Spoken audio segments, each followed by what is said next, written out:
कपिल जी, मैं आपको धन्यवाद देता हूं और ये फिल्म बनाने के लिए, ये वेब सीरीज बनाने के लिए बहुत बहुत धन्यवाद। कहां का सत्यमेव जयते, कहां का सत्यमेव जयते, कहां का सत्यमेव जयते। सुप्रीम कोर्ट के जजेस, हाई कोर्ट के जजेस जरूर इसको देखें और आत्मचिंतन करें कि भारत की न्याय प्रणाली कहां पहुंच गई है। भारत में टोटल 5 करोड़ केसेस तो वो हैं जो district court, high court, supreme court में है। इसका मतलब 5 करोड़ परिवार न्याय की आशा में बैठा हुआ है। ऑन एन एवरेज एक परिवार में 6 आदमी रख लीजिए, तो यानी 30 करोड़ लोग न्याय की आस लगाए बैठे हुए हैं। 30 करोड़ का मतलब एक अमेरिका, 30 करोड़ का मतलब 15 ऑस्ट्रेलिया, 30 करोड़ का मतलब 7 कनाडा, 30 करोड़ का मतलब 1.5 ब्राजील। इतने लोग भारत में न्याय की आस में बैठे हुए हैं। और ये 5 करोड़ केस तो वो हैं जो district court, high court, supreme court में है। इसके पैरेलल हमारे देश में एक और जुडिशियल सिस्टम है, उसको कहते हैं तहसीलदार, एसडीएम, एडीएम, डीएम, कमिश्नर, जहां पे चकबंदी के मुकदमे चलते हैं। वो इस 5 करोड़ में काउंटेड नहीं है। जो तहसीलदार के यहां मुकदमा होता है, एसडीएम के यहां मुकदमा होता है, एडीएम के यहां होता है, डीएम के यहां होता है, चकबंदी अधिकारी जिसको सीओ कहते हैं, डीडीसी कहते हैं, एसओसी कहते हैं, वो इसके पैरेलल में है और 5 करोड़ मुकदमे वहां पे भी चल रहे हैं। इसका मैं लाइव एग्जांपल देना चाहूंगा भारत की ब्लैक जस्टिस सिस्टम का। 1985 में जौनपुर में एक 10 बीघे जमीन का मुकदमा शुरू हुआ था। अभी वो सबसे नीचे पायदान पे है, जिसको कहते हैं चकबंदी अधिकारी। 1985 में मुकदमा शुरू हुआ, 2023 आ गया, लगभग 37 साल बीत चुके। 37 साल में यह नहीं तय हो पाया कि असली विल कौन सी है। 2 लोगों ने क्लेम किया, वो कह रहे हैं मुझे विल मिली है, वो कह रहे हैं मुझे विल मिली है। 37 साल में यह नहीं डिसाइड हो पाया असली विल किसकी है। अगर मान लीजिए आज डिसाइड हो जाए तो सीओ के बाद एसओसी, एसओसी के बाद डीडीसी, डीडीसी के बाद हाई कोर्ट, हाई कोर्ट के बाद सुप्रीम कोर्ट, यानी अभी 35 साल और लगेगा, 70 साल लगेगा। सेकंड जनरेशन मुकदमा लड़ रही है, ऑलरेडी सेकंड जनरेशन मुकदमा लड़ रही है और इसी स्पीड से काम हुआ तो मुझे लगता है थर्ड जनरेशन आके मुकदमा जाके तब जाके सुप्रीम कोर्ट पहुंचेगा। दूसरा एग्जांपल, एक ग्लेरिंग एग्जांपल आपको देता हूं। 1971 के वॉर में पाकिस्तान में बम फेंकने वाले, पाकिस्तान के फौजियों के बहुत सारे बैंकर तोड़ने वाले एक कर्नल कबोत्रा है, पंचकुला में रहते हैं। दुश्मनों को उन्होंने दांत तोड़ दिए। आज 2000 से उनके मकान पे किसी ने कब्जा किया हुआ है। 2023 आ चुका है, 23 साल में वो अपने मकान को नहीं छुड़ा पाए। अभी मामला पंचकुला की डिस्ट्रिक्ट कोर्ट में है, उसके बाद चंडीगढ़ हाई कोर्ट जाएगा, फिर सुप्रीम कोर्ट जाएगा। तो 23 साल में वो सबसे नीचे पायदान पे है। वास्तविकता यह है, अंग्रेज चले गए, अंग्रेजी कानून यहीं छोड़ गए, अंग्रेजी व्यवस्था यहीं छोड़ गए। यह व्यवस्था भारत में न्याय देने के लिए नहीं बनी थी। यह जो न्यायिक जुडिशियल सिस्टम था भारत में जो बनाया गया, वो केवल और केवल भारत को लूटने बांटने के लिए बनाया गया था। क्योंकि कानून वही चल रहा है, जुडिशियल सिस्टम वही चल रहा है, इवन हमारा ड्रेस भी वही चल रहा है।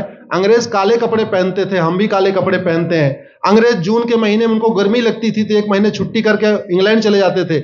आज भी हमारा हाई कोर्ट, सुप्रीम कोर्ट पूरे मई जून बंद रहता है। अंग्रेजों को क्रिसमस के टाइम में दिसंबर में छुट्टी मनाना जाना होता था, 1 महीने छुट्टी कर चले जाते थे। आज भी हमारी हाई कोर्ट, सुप्रीम कोर्ट दिसंबर में, क्रिसमस के टाइम में 15 दिन 20 दिन बंद हो जाती है। तो सोच वही है, किताबें वही है, व्यवस्था वही है, कानून वही है, तो स्वाभाविक सी बात है जस्टिस होगा कहां से? जस्टिस कैसे होगा? हम 2023 में 1860 का इंडियन पिनल कोड लेके घूम रहे, 1861 का पुलिस एक्ट लेके घूम रहे, गवाहों के बयान 1872 के कानून से हो रहे। हमने सब कुछ वर्ल्ड क्लास कर लिया, लेकिन अपने जस्टिस सिस्टम को कंपेयर करने की कोशिश ही नहीं किया। जितने में एक एयरपोर्ट बनता है, एक एयरपोर्ट बनाने में 25,000 करोड़ की लागत आती है। अगर हमारी सरकारों ने एक एयरपोर्ट की कीमत जुडिशियल सिस्टम पे खर्च कर दिया होता तो हमारी न्यायिक व्यवस्था अच्छी हो गई होती। आज घटिया, चूंकि अकाउंटेबिलिटी नहीं है, जुडिशियल सिस्टम में कोई अकाउंटेबिलिटी नहीं है। किसी के साथ न्याय हो जाए, अन्याय हो जाए, कोई फर्क नहीं पड़ता। निर्दोष को जेल हो जाए, जज की कोई अकाउंटेबिलिटी नहीं। दोषी को बेल हो जाए, जज की कोई अकाउंटेबिलिटी नहीं। लाख लोग जेल में सड़ रहे हैं, लाखों धोखेबाज भ्रष्टाचारी बाहर घूम रहे हैं, मूल कारण है ब्लैक जस्टिस सिस्टम। आपने बहुत अच्छा आपने इस पे वेब सीरीज बनाया है, और इस देश में world class airport, world class highway, world class shopping mall, सब कुछ वर्ल्ड क्लास बना लिया। इनफैक्ट अपना मोबाइल का डेटा सुरक्षित रखने के लिए हमारे सांसद, विधायक, जज आईफोन भी यूज करते हैं। अमेरिका का आईफोन यूज करते हैं हमारा डेटा सुरक्षित हो जाए, लेकिन भारत सुरक्षित हो जाए उसके लिए यह नहीं देखते कि जापान में कौन सा कानून है, अमेरिका में कौन सा कानून है, सिंगापुर में क्या अच्छा चल रहा है। कनाडा में रेंट का मामला एक डेट में खत्म होता है। सिंगापुर में अभी कुछ दिन पहले एक व्यक्ति के पास 900 ग्राम गांजा पाया गया, उसको फांसी हुई है। दोबारा वहां ड्रग स्मगलिंग होगी क्या? तो भारत में चाहे वो ड्रग स्मगलिंग है, माफिया राज है, ह्यूमन ट्रैफिकिंग है, इन सब के लिए हमारा जस्टिस सिस्टम जिम्मेदार है। कोई भी अपराध होता है उसमें दो पक्ष होता है, एक पीड़ित, एक अपराध करने वाला। जो पीड़ित होता है वो चाहता है जल्दी उसको न्याय मिल जाए, अपराध करने वाला चाहता है मुकदमा लंबा चले। भारत का न्यायिक सिस्टम अपराध करने वाले के साथ खड़ा है। बलात्कारी चाहता है उसका मुकदमा 30 साल चले, और मुकदमा 30 साल चलता है। भू माफिया चाहता है कि गरीब की जमीन पे कब्जा कर ले, उसका मुकदमा 50 साल चले, और आज की डेट में मुकदमा 50 साल चल रहा है। इसका मतलब वर्तमान न्यायिक सिस्टम बलात्कारी के पक्ष में है, भू माफिया के पक्ष में है, ड्रग स्मगलर के पक्ष में है, ह्यूमन ट्रैफिकर के पक्ष में है, नक्सलियों के पक्ष में है, माओवादियों के पक्ष में है, जो लोग देश विरोधी काम कर रहे हैं उनके पक्ष में है। 40 साल 50 साल के बाद किसी व्यक्ति ने मिलावट करके लोगों का स्वास्थ्य खराब कर दिया, उसको 50 साल के बाद सजा हो रही है। इस बीच उसने कम से कम पता नहीं कितने लोगों का और भी कर दिया।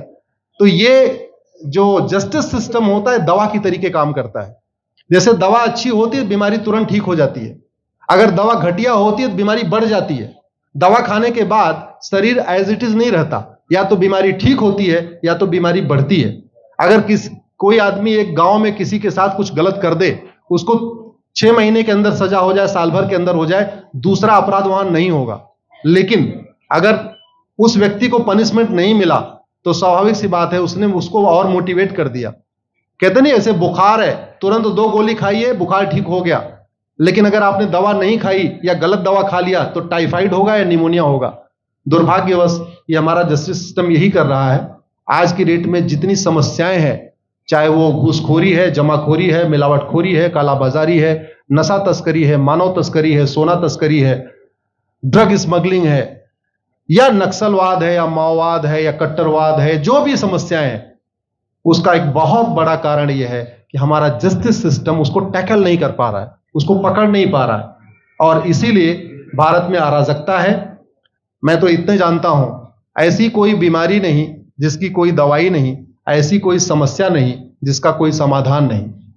हम हर चीज के लिए बाहर से चीजें खरीदते हैं, तो हम ये क्यों नहीं देख रहे हैं कि आखिर चाइना का जस्टिस सिस्टम कैसा है, सिंगापुर का कैसा है, कनाडा का कैसा है, फ्रांस का कैसा है, और अमेरिका का कैसा है। हम क्यों नहीं बेस्ट प्रैक्टिसेस उनकी अडॉप्ट कर लेते। दुनिया के कई देशों ने नार्को पॉलीग्राफ ब्रेन मैपिंग कानून बना दिया। मेरी बहन दीपिका नारायण बैठी हुई है, ये लगातार फॉल्स केसेस के खिलाफ, इनको मैं देखता रहता हूं, एक्टिव रहती है। एक कानून बन जाए नार्को पॉलीग्राफ ब्रेन मैपिंग, और कंप्लेन पे अंडरटेकिंग ले लिया जाए कि जो कुछ मैं शिकायत कर रहा हूं इसके लिए मैं अपना नार्को पॉलीग्राफ ब्रेन मैपिंग कराने के लिए तैयार हूं, हजारों की संख्या में फेक केसेस खुद ही खत्म हो जाएंगे। आज की डेट में लोग जुडिशरी की लापरवाही के साथ साथ फर्जी केस से परेशान है, फर्जी गवाही से परेशान है, फर्जी एफआईआर से परेशान है, हजारों परिवार परेशान है। कई बार देखा गया कि जो फैमिली के केसेस होते हैं उसमें कितने सारे फेक केसेस भी आ रहे हैं। तो जो वास्तव में दोषी हैं उनको पनिशमेंट नहीं मिल पा रहा है, जो निर्दोष हैं उनके खिलाफ फर्जी केसेस हो रहे हैं। आज की डेट में गांव में एक दबंग अगर जमीन कब्जा कर लेता है, किसी की हिम्मत नहीं पड़ती उसके खिलाफ कोई गवाही दे दे। लोगों को अपनी जमीन छुड़ाने में 30 साल लड़ना पड़ रहा है, 35 साल लड़ना पड़ रहा है। अगर 30 साल 35 साल के बाद कक्कड़ जी उसको अपनी जमीन मिल भी गई तो उसके साथ न्याय कहां हुआ?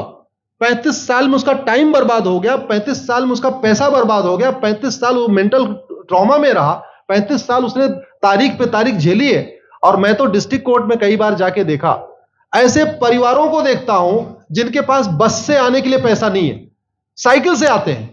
ऐसे परिवारों को देखता हूं जो चाय नहीं पी सकते अपने पैसे से, बेचारे घर से रोटी बांध के और अचार लेके आते हैं, लेकिन वहां मजबूरी में वकील को पैसा देते हैं।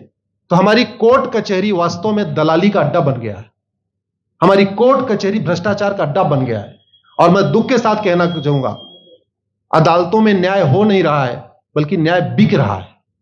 जिनके पास पैसा है, वो उन्होंने कितना बड़ा क्राइम किया हो, मर्डर किया हो, रेप किया हो, उनको जमानत हो रही है। और जिनके पास नहीं है, वो बेचारे जेल में सड़ रहे हैं। कई बार तो देखा गया, मैंने मेरे मर्डर किया एक्स अनंत सिंह ने, लेकिन एक्स अनंत सिंह बाहुबली थे, उन्होंने थानेदार को 20 लाख रुपए दिया, वो वाई अनंत सिंह को लेकर जेल में डाल दिया। नाम वही है। अब उसके बाद क्या हुआ, 20 साल मुकदमा चला और फिर सबूत के अभाव में छूट गया। तो जिसने मर्डर किया वो तो कभी जेल गया ही नहीं। एक निर्दोष जेल गया, 10-20 साल के बाद उसने अपना जमीन बेचा, सब कुछ किया, मां बाप सब कुछ तबाह हो गए, फिर वो सबूत के अभाव में छूट रहा है। तो सबूत के अभाव में अगर 20 साल के बाद छूट भी गया हो, उसका 20 साल कौन लौटाएगा? उसके 20 साल के लिए कौन जिम्मेदार है? उसके 20 साल जो बर्बाद हुआ, उसके लिए संविधान की शपथ लेने वाले जिम्मेदार हैं। संविधान के प्रियम्बल में लिखा है, हम आपको जस्टिस देंगे, हम आपको न्याय देंगे। न्याय देने की जिम्मेदारी किसकी? जिन्होंने शपथ लिया। शपथ कौन लेते हैं? जजेस लेते हैं, सांसद, विधायक, मंत्री लेते हैं। तो आज की डेट में अगर लोगों को न्याय नहीं मिल रहा है, तो इसके लिए वही जिम्मेदार हैं जो संविधान की शपथ लेते हैं। संविधान की शपथ लेने वालों को वेतन, भत्ता, गाड़ी, बंगला इसीलिए मिलता है कि लोगों को न्याय मिल सके, फास्ट जस्टिस मिले, कंप्लीट जस्टिस मिले। अनफॉर्चुनेटली कंप्लीट जस्टिस मिलने में तो 50-60 साल लग जाता है, फास्ट जस्टिस तो सपना हो गया है। इसलिए आज आपने जो ये वेब सीरीज बनाई है, मैं आपको धन्यवाद देता हूं। एक ऐसे विषय पे जिस पे कोई टच नहीं करता, लेकिन जिससे करोड़ों लोग पीड़ित हैं। मैंने कहा ना, 5 करोड़ लोग सीधे district court, high court, supreme court के केसेस से पीड़ित हैं, और 5 करोड़ मुकदमे एसओसी, डीडीसी, तहसीलदार के यहां चल रहा है। तो अगर 5 करोड़ से 30 करोड़ लोग इधर पीड़ित हैं, तो उधर भी पीड़ित है। वास्तव में बहुत बड़ी संख्या भारत में इसी से पीड़ित है। और अपराध, भ्रष्टाचार और जितनी भी अराजकता चल रही है, उसका मूल कारण भी यही है। जस्टिस सिस्टम अच्छा हो जाए, कानून सख्त हो जाए, कानून का खौफ पैदा हो जाए, न्यायपालिका का खौफ पैदा हो जाए, और ये थाने जो दलाली के अड्डे बन गए हैं, तहसील जो दलाली का अड्डा बन गया है, डिस्ट्रिक्ट कोर्ट जो कमीशन खोरी का अड्डा बन गया है, अगर इस पे कंट्रोल हो जाए तो वास्तव में भारत में फिर से राम राज्य आ सकता है। अगर जुडिशियल सिस्टम अच्छा हो जाए, तो जो राम राज्य की कल्पना है, धर्म की जय हो, अधर्म का नाश हो, प्राणियों में सद्भावना हो, विश्व का कल्याण हो, मुझे लगता है उसको फिर से जीवित किया सकता है। आपने मुझे बुलाया कपिल जी, मैं आपको धन्यवाद देता हूं। और ये फिल्म बनाने के लिए, ये वेब सीरीज बनाने के लिए बहुत बहुत धन्यवाद देता रहता हूं। दीपिका जी लड़ती रहती हैं, इनको देखता रहता हूं। बहन नेहा जी आई हैं, ये अपने गानों से मुझे लगता है बहुत अच्छा आप लिखती हैं। और इसी तरीके से कड़वा सच आप लिखते रहिए, कड़वा सच गाते रहिए। लोग आज की डेट में, यंग जनरेशन कड़वा सच सुनना चाहती है। मीठे झूठ ने इस देश में शुगर, डायबिटीज पैदा कर दिया। भारत केवल लोग डायबिटीज से नहीं पीड़ित हैं, बल्कि हमारी व्यवस्था को डायबिटीज हो चुका है। और उस डायबिटीज को दूर करने के लिए नेहा राठौर जैसी बहनें जो सही बात कह रही हैं, दीपिका जी सही बात कह रही हैं, आप लोग जो है बहुत अच्छा काम कर रहे हैं। और आपने, कक्कड़ साहब, आपने बनाया वेब सीरीज, आपको विशेष आभार, धन्यवाद देता हूं। यही निवेदन करता हूं, इस वेब सीरीज को ज्यादा से ज्यादा देखें। और खास तौर पे अगर आपके जानने वाले कोई जज हैं, कोई आईएएस हैं, कोई आईपीएस हैं, मंत्री, सांसद, विधायक हैं, उनको भी एक बार फोन करके, व्हाट्सएप करके एक बार कहिए कि वो भी इसको जरूर देखें। क्योंकि अल्टीमेटली न्यायिक व्यवस्था बदलने की जिम्मेदारी उन्हीं की है जिनको वेतन, भत्ता, गाड़ी, बंगला, free air ticket, free rail ticket और वीआईपी व्यवस्था मिलती है। ये व्यवस्था उन्हीं को बदलनी है। जय हिंद, धन्यवाद।